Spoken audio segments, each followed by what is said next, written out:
मसाइल बात करने और काम करने से हल होते हैं। माजी की बहुत बात हो गई। माशरे की खिदमत करने में हम सबको अपना किरदार अदा करना होगा। मेयर कराची मुर्तज़ा वहाब ने कहा है कि हम आने वाली नस्लों के लिए बेहतर कराची छोड़कर जाना चाहते हैं।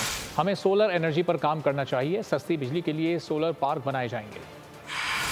बहुत बात हो गई, नेगेटिविटी हमने बहुत फैला ली। Now the time has come कि हम सब मिलकर वो जो पॉजिटिव माइंड्स हैं वो कन्वर्ज करें और हम मिलके ये बेंचमार्क स्टैब्लिश करें अपने शहर कराची में एंड इंशाल्लाह develop a city which will be a better place for our future generation to come. वो बेंचमार्क क्रिएट कर सकते हैं जिसमें हम अपनी आने वाली नस्लों के लिए एक बेहतर कराची छोड़ के जाएं, एक सोलर के ऊपर काम करें, वो ऑल्टरनेट एनर्जी की तरफ लेकर चलें।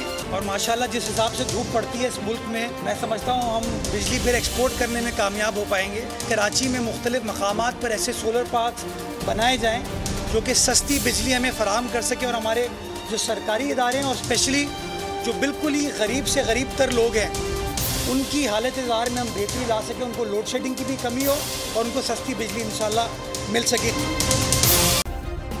सब्सक्राइब करें और बेल दबाएं ताकि कोई खबर रह न जाए।